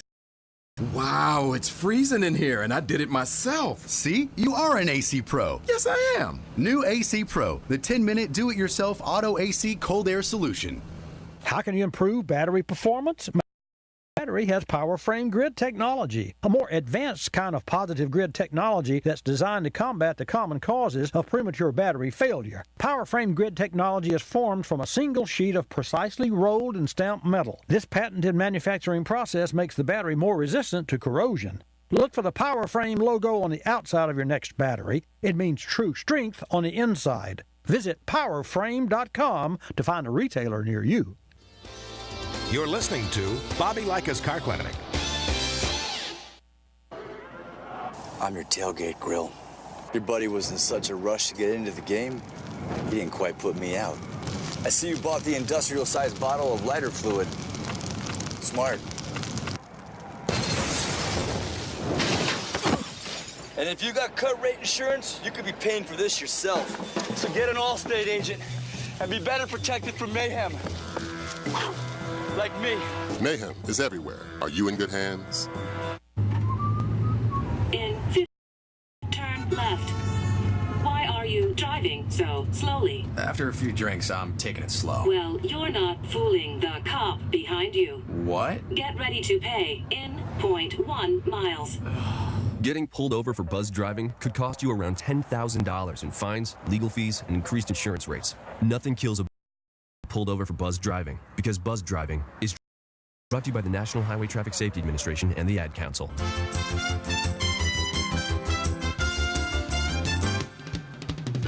And now back to Bobby Likis Car Clinic and your host, Bobby Likis. And welcome back to Bobby Likis Car Clinic. Great show today.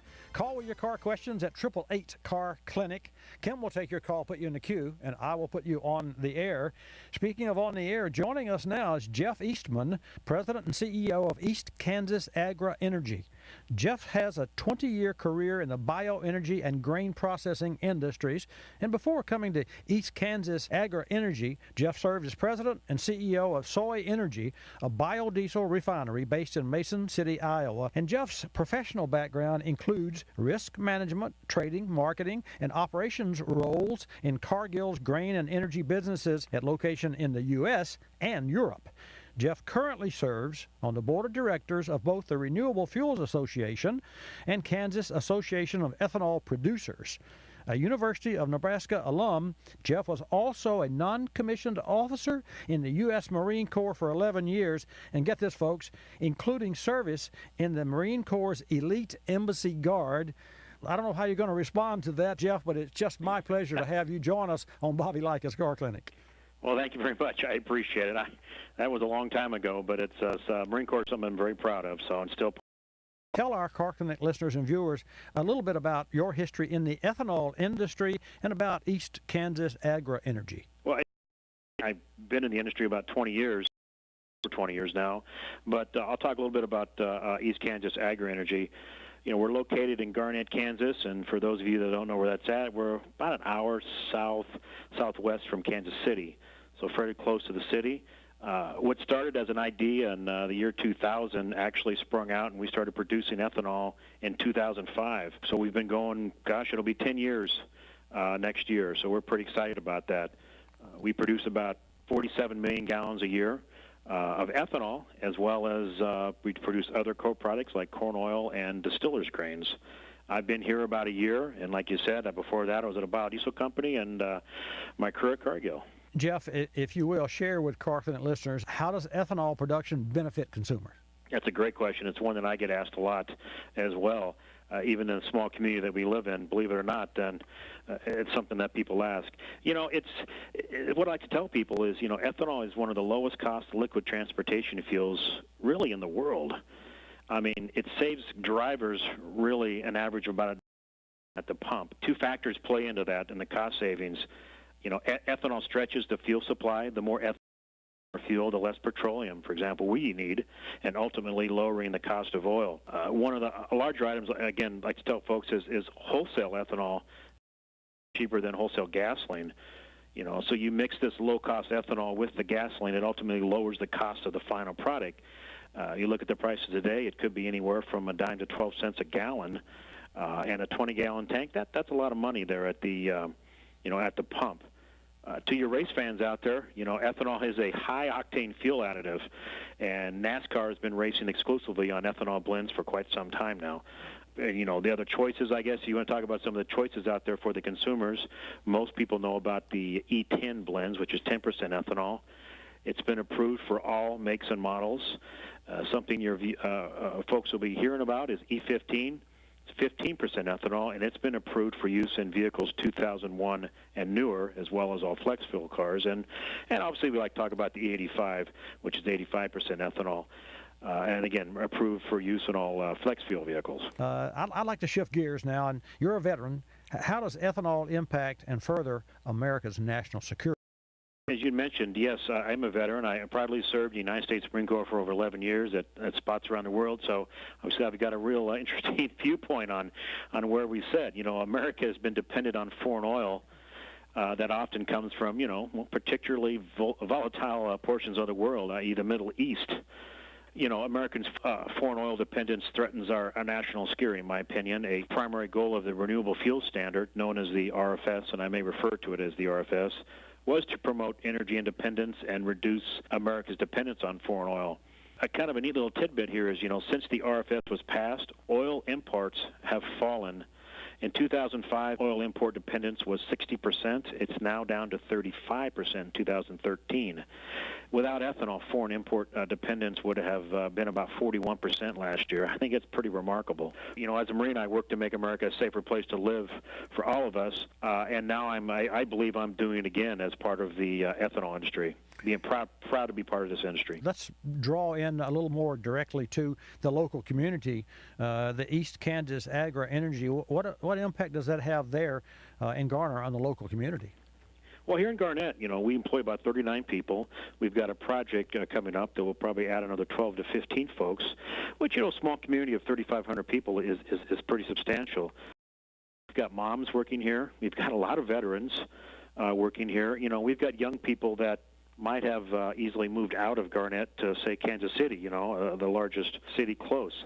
We've brought employees back who have moved away, which is something that we're proud of. So we've been able to keep some of the talent that comes out of this town in Garnett. And, I also, there's those benefits to the local businesses and the local community, grocery stores, gas stations, restaurants, et cetera. It's been substantial, and with the project that we have coming up, it'll be even more so. We're talking with Jeff Eastman, President and CEO of East Kansas Agri Energy. Jeff, I understand that East Kansas Agri Energy sponsors a boat race, and give us the facts on ethanol and boat engines. Well, we did promote a ethanol boat. We've been doing it for some time now.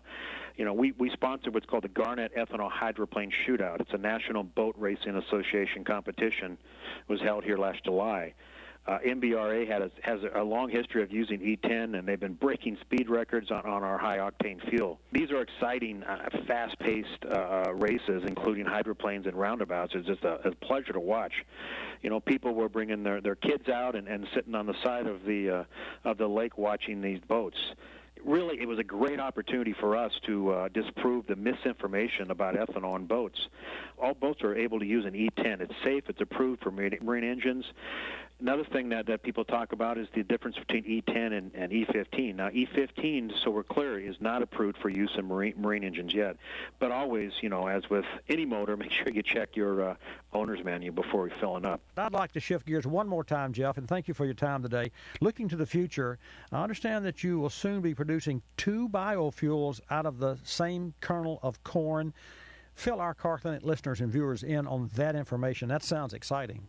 Yeah, very exciting, something we've been working on for quite some time. Essentially today, one of our co-products that I mentioned before was corn oil. Out of a corn that we grind, we extract the oil, which is part of obviously every kernel of corn. From that oil, we are going to produce a second fuel called renewable diesel. Now, there's a big difference between renewable diesel and biodiesel. This is very, very different. Renewable diesel is more for petroleum hydrocracking type of process. So, like you said, we'll be producing 2 fuels out of the same kernel of corn. We will not increase our grind and essentially be producing 2 fuels. Now, what's neat about renewable diesel, and one of the differences, is it's molecularly, it's identical to regular diesel, and as such results in no performance or longevity compromises or really necessary changes in the infrastructure in the industry. Importantly, thanks to the similarity with regular diesel, it also sidesteps many of the regulations which have relegated biodiesel in some of its current niche positions. We believe that renewable diesel is going to be one of the success stories of the renewable fuel industry as we grow. Well, I can see why you're excited. Is that product on the market? If not, do you have a timeline for coming to market? Our product currently is not on the market. There are folks in the industry that are selling renewable diesel today. We are a little bit different in that we'll be attaching the renewable diesel plant onto our existing ethanol plant. We'll obviously be smaller scale than some of the larger companies out there today, but it's there today. Our plant will probably be up and running in about a year. Fantastic. One last question. We're talking with Jeff Eastman, President and CEO of East Kansas Agri Energy. The kernels of corn, field corn that's used to create and make ethanol, I understand that 30% carbon dioxide, 30% is ethanol, and the other 30% goes back as corn feed, as feed to the cattle. Is that correct? That is exactly correct. We essentially take the starch out of the kernel of corn, use the starch to make the ethanol. Obviously, there's carbon dioxide, as you mentioned, but the other percentage, 30-some-odd%, is distiller's feed, which we feed to the local livestock in our area, and some of our product that we dry down, we export. Much of it is exported out of the country into Asia. That is amazing, and that's a topic for another interview, another time for you to come on Bobby Likis Car Clinic. Hats off to you and your team for the great job that you're doing. Jeff Eastman, President and CEO of East Kansas Agri Energy. Jeff, great to have you on Bobby Likis Car Clinic today. It's been my pleasure. Thank you much. And, you know, Jeff mentioned the gas prices, and that's another point that I'd like to bring up, too. The gas prices this week are down, except for the lower Atlantic, nationwide, and that price is $3.29.9. The highest price is $3.61 on the West Coast, and let's see, the Central Atlantic $3.35, but across the board, save the lower Atlantic, we're looking at lower prices in gasoline, and I think that's a direct result of what Mr. Eastman, Jeff, said. I said that I would share with you the U.S. fuel economy reaches an all-time high, and this has a lot to do with the forward direction that we're seeing in renewable fuels, renewable energies. The EPA announced that new vehicles achieved an all-time fuel economy high in 2013 with an average of 24.1 miles per gallon, which is a half a mile per gallon increase over the previous year and an increase of nearly 5 miles per gallon since 2004. And the average carbon dioxide emissions are also at a record low of, and get this, folks, I don't know if you'll really understand this, but these are stats that are important to know. 369 grams per mile in model year 2013. And here's a very important fact. The recent fuel economy improvement is a result of the car makers' rapid adoption of more efficient technologies that we talk about here on Bobby Likis Car Clinic. Gasoline direct injection, turbochargers, advanced emissions, and the higher compression ratios that are used to make higher power, more power from smaller engines is enabled by the high octane blends of ethanol, because ethanol has 113 octane. It's really that simple. Of course, Henry Ford knew that 100 years ago. Let's see what else. There's one more. The EPA and the Department of Transportation have implemented standards and projected to double fuel economy by 2025 and cut vehicle greenhouse gas emissions by 50%. And from a dollar standpoint, what's in it for you? The EPA estimates these standards will save American families more than $8,000 in fuel cost per vehicle by 2025. And that's just amazing. We'll also save $1.7 trillion in fuel cost and use 12 billion fewer barrels of oil. Out of time for this segment. Come back, take call from Jim and your call at 888 Car Clinic. Fortune 500 companies choose Royal Purple lubricants to protect and improve the performance of their multi-million-dollar equipment. The same high-performance technology is also available for your car, truck, motorcycle, boat, or ATV. Royal Purple enhances performance and provides superior protection for anything wrapped in metal. Royal Purple is the performance oil that outperforms. For independent tests and endorsements that document Royal Purple benefits, go to royalpurple.com. That's royalpurple.com. I'm Bobby Likis with today's Drive Smarter tip, brought to you by Escort, the world's best radar and laser detectors. The 3-second rule. No, not about food that drops on the floor, but rather a safe driving tip. Choose a fixed point with a car in front of you. If you reach that same point before counting to 3, you're driving too close and need to fall back. Visit Escort Radar to learn about the all-new Passport and Passport Max 2, both featuring built-in Bluetooth. Just drive smarter. Escort. You're listening to Bobby Likis Car Clinic. This is Willie Works. Hello. Back to answer all your laundry questions, like how to get out those tough embedded odors. Like when your husband comes back from the plant. Woo! Smelling like he brought the whole place home. Or when one of the cows escapes and you have to wrestle it to the ground. Uh-huh. What? I think that's a good one. They're all good ones. Solution, Febreze for the wash. Oh. Just add a capful with your detergent and odors disappear. Wow, one capful is all it takes? Yep, Febreze for the wash. One cap, one wash. And say goodbye to odors. Another great place to use Visa. Your heart pounds. Your body sweats. Whatever you do, don't look down. Okay, you can look. Because this is the Boulder Rock Club, the largest indoor climbing club in Colorado, where 10,000 square feet of scalable walls give you all the thrills of a Rocky Mountain climb. So bring your sense of adventure and your Visa card, because the Boulder Rock Club will take you to the top, but they won't take American Express. Visa, it's everywhere you want to be. We're a land of cynics. We don't believe in anything anymore. You know why? Because we've been told we've won $1 million, that it's new and improved, that it slices and dices, that our favorite singer is still alive, that we'll be prosecuted if we cut off, and of course that everything is backed with a 100% money-back guarantee. So when we hear the words customer service, we don't believe it. Travelocity isn't surprised if you're a little skeptical when they say they have excellent customer service, and that there's actually a pleasant face behind this website, a living, breathing person with a supercharged computer full of answers.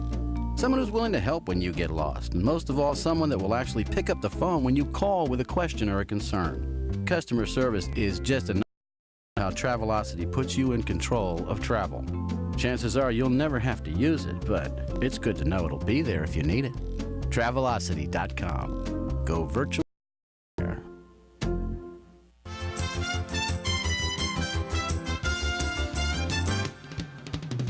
And now back to Bobby Likis Car Clinic and your host, Bobby Likis. And welcome back to Bobby Likis Car Clinic. Delighted to have you join us every Saturday from 10 till noon Eastern Time. This is the place to be if you want to know about cars and fuels and oils and all the other things that some of us take for granted from time to time. Of course, being in the service business, I say that because we get a lot of cars. We get a lot of broken cars, you know, or cars making noises. And speaking of noises, take a call from a gentleman who's got some noise in his car, and we're going to talk about that. I do want to reach out to, and we had Mr. Eastman, Jeff Eastman from Garnett, Kansas, and quite a few miles away in McPherson, Kansas, KNGL 1540 AM, Car Clinic affiliate. Joe Johnson and John Stunn and Diane Davies, a general manager and program director for Car Clinic affiliate KNGL 1540 AM in McPherson, Kansas. If that's your neck of the woods, feel free to reach out. We've still got a whole segment for your calls, 888-227-2546. Jim, you're a patient guy. I appreciate you hanging in there. Welcome to Bobby Likis Car Clinic. Bobby, you're a lifesaver. Listen, about 6 years ago, I called you and congratulated you on your analysis through acoustics because I'd spent 37 years on submarines where I was living inside and or technical intelligence associated with it. So this is why this question I have is a real humdinger. Mm-hmm. I've got a 88 Camry station wagon, six-cylinder. The first year they put the engine in from the truck. Okay. It's been BG handled. And I got I got clipped on the back end, and it just bent it to the side. Mm-hmm. Took it in, got the trailer hitch fixed. He put it up on a hoist to do it. Brought it back down again, and I started driving away from the service station, and it started to vibrate like I was running over a washboard on a road. I got out, I checked all under the car and looked around. I got 4 brand new tires, so none of this made any sense to me. So I said, no, I got to go back and have him check it. So I made a swerve to get back, and when I did, I had this heavy bang. I mean, something like I had a big load of something in the trunk, and I had nothing. So I got back there, and I asked the guy to check it. He said, look, I did nothing associated with the suspension or the sway bars or anything else. He said it was strictly where the hitch is. And one of those little guys comes in, he says, you know, I had something like that happen before. He says when you put the car up, sometimes when it comes back down, it doesn't come down quite right onto the suspension system. And he says he thinks that's what it was. Well, I drove it afterwards and couldn't find anything, brought it over to the Toyota people, and I explained the whole thing to them. They checked the whole thing out and said they couldn't find anything wrong. So now my question to you is not highly technical. This is something that would be from your experience. Does it make any sense at all that when you put a car up on a hitch, that it may not come down properly? We had, anytime you raise a car, there are two ways you can raise the car. One, wheels on, where you drive onto a ramp, and then the car doesn't know that it's up in the air. Our alignment, we have a digital imaging, and you'd love this, Jim, with your technical background. We have an invested in a Hoffman digital alignment. I call it an imaging machine that we literally drive the car wheels on onto this alignment rack assembly, and then we attach sensors to each wheel. And then the computer has mirrors, and it digitally locates those wheels to check the alignment of that vehicle, and not only the front wheels but the rear wheels, and then the length of the wheelbase as well. And it's a fantastic machine. It just does a great job, and we print a before and after alignment. But I said all that to say this. The other way to lift a car is on a post where you lift the body, and then the wheels hang down, just like you would pick up a dog and its legs hang down, versus having the dog on its all fours. When you do that, you do allow for any worn bushings to relax and extend. And to that end, just this week, I had a Mercedes, it was a Lexus, a lady with a Lexus that had a noise, and I went out in the parking lot and drove that vehicle with her. And I didn't even have to get out of the parking lot. It was making all sorts of creaking noises, and so we put it on the rack. Well, guess what? We used the hang down rack, the post rack for the body, and we didn't see anything wrong with the vehicle. And so I talked with a technician, and I said, "Have you driven this car?" And the car had been pulled into our shop without him driving that car. So I said, "Come and let me take you for a ride. I've driven this car. I know what the noise is." And Jim, when I got out in the back parking lot and did the same thing that I had done in the front parking lot of my facility with the owner, the car made no noise. Yeah, me too. And so, but I knew it made noise, so I aggravated that vehicle, and I held the brakes. And if you hold the brakes and turn like you're going to parallel park, that puts a lot of pressure on steering and what have you. I held the brakes, I turned left, turned right, and I went around in a circle, I backed around in a circle, and I heard it one time. And then I heard it again, and then after several minutes of my decision that I knew that this car made this noise, because it made this noise with the owner. She and I were in this car, and I finally got it to make noise, and it was the subframe of this vehicle that was shifting. And what we did, and we put it back on the rack then, and because we knew it was right on the floor panel, and we inspected where the bolts attached the subframe to the car and bushings, and we could see movement. But only when you knew that there was movement there could you really positively know that there's a problem there. Otherwise, I'm sure that 9 out of 10 technicians would have said there's no challenge there. So what we did to cure the problem was to loosen all subframe assemblies and not take the bolts out, just loosen them. And then using pry bars, we shifted that subframe into its original footprint that we could see from the dirt of this 160,000-mile car. And then we secured those bolts to the factory torque, which is tight. And that cured the vehicle. So I said all that to say to you, I just had your experience, and through the determination that we had, knowing there was a problem and a noise there. So I say to you that what you have to do is make that. Can you make that car make that noise? No, not anymore.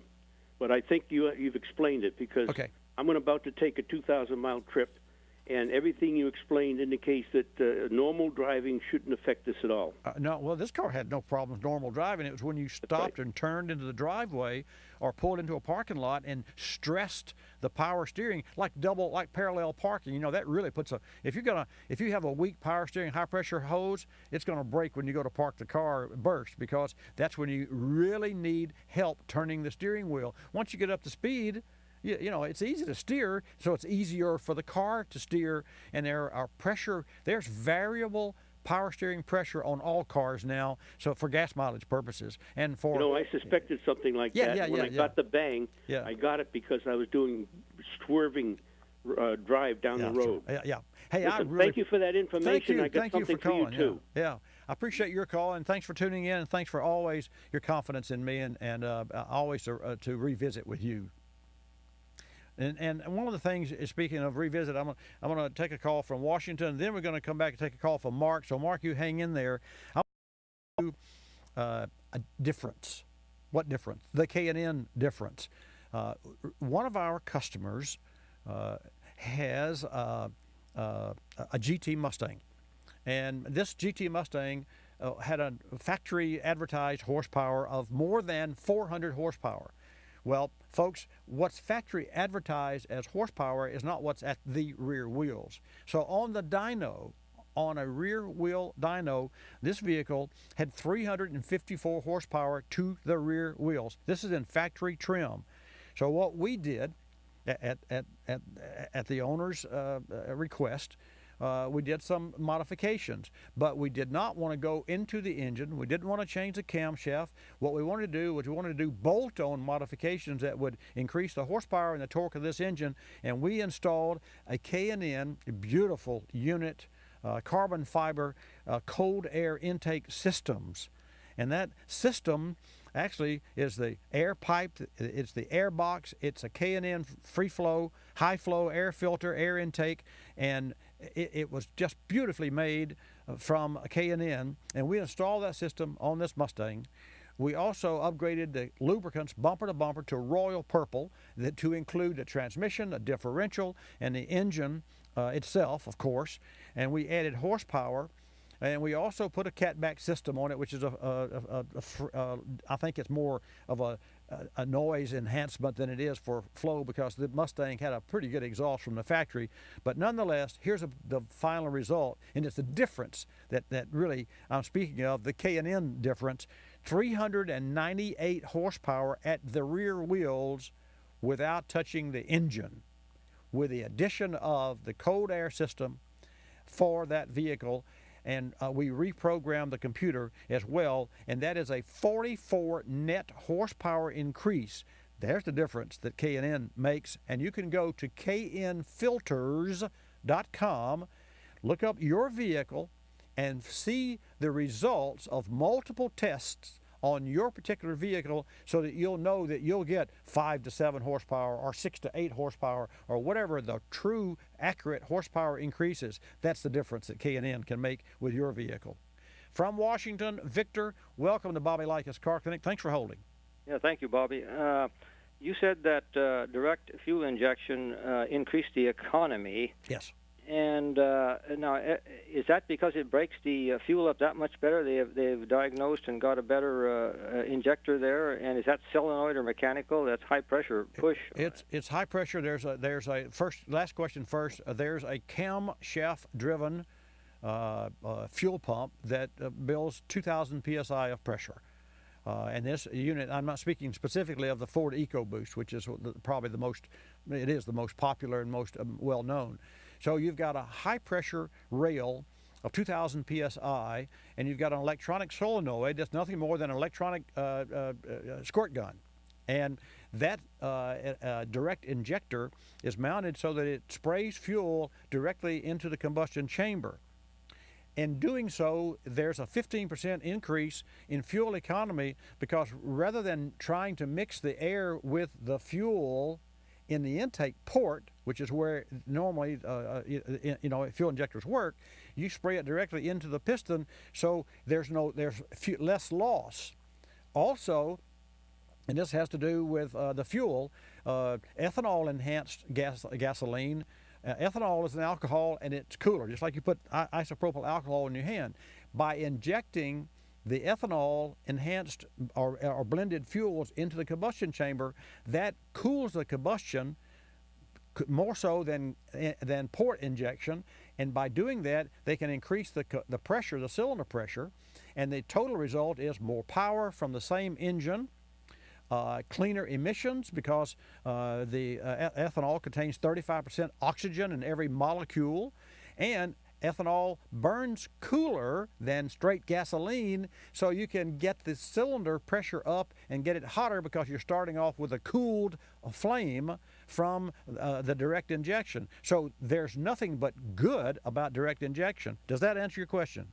Yeah, you said there was some loss if you coming through the manifold. How would you lose? The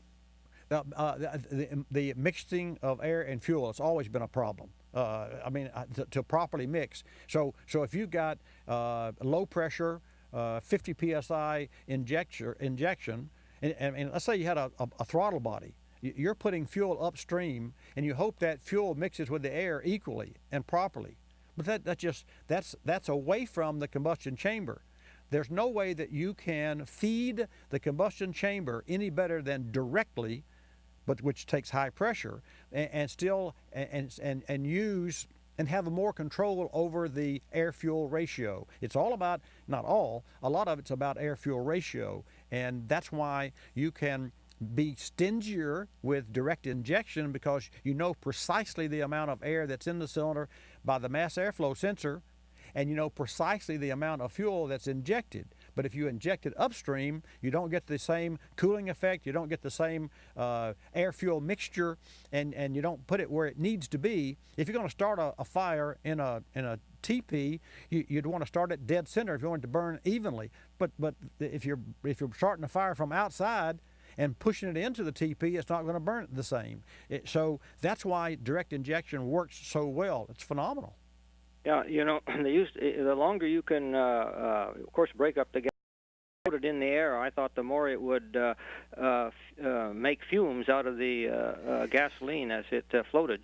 Well, but you would think that, except you don't have time to do that when an engine has turned 3,000 RPM, and so you're to vaporize, to atomize fuel is the trick, no question about it. So how do you do that? You put it under high pressure, and when it comes out of the injector, is totally atomized. Well, not totally, nothing's totally atomized, but it's more enhanced, and you also can increase and bump the cylinder pressure, and that's what Ford's doing with their 10-to-1 EcoBoost engines with a twin turbos. They're getting 340 horsepower out of 3.4-liter engines. It's unbelievable.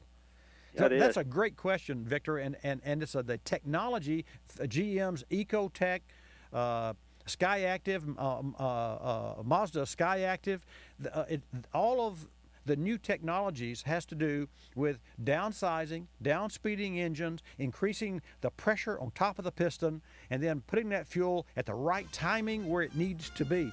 I'm fascinated by it, and I apologize to Mark. I'm going to stay after the program and take Mark's call. So, Mark, you don't go anywhere.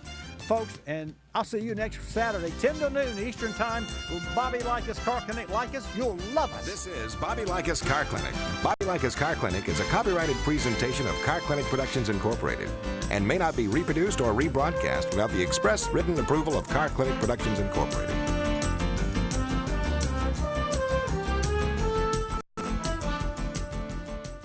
I'm Bobby Likis, calling all technicians with 20 facts about ethanol. E15 as a choice at the pump benefits engines of today's EPA E15 approved vehicles. The first gas station offering an E15 alternative to drivers of light-duty vehicles, model year 2001 and newer, opened its E15 pumps to consumers in Lawrence, Kansas in July 2012. I'm Bobby Likis with 20 facts about ethanol. You by the Renewable Fuels Association. Fortune 500 companies choose Royal Purple lubricants to protect and improve the performance of their multi-million-dollar equipment. The same high-performance technology is also available for your car, truck, motorcycle, boat, or ATV. Royal Purple enhances performance and provides superior protection for anything wrapped in metal. Royal Purple is the performance oil that outperforms. For independent tests and endorsements that document Royal Purple benefits, go to Royal. That's royalpurple.com. You're listening to Bobby Likis Car Clinic. Go ahead, hit me. Yeah, come on, in the face. I need to be prepared.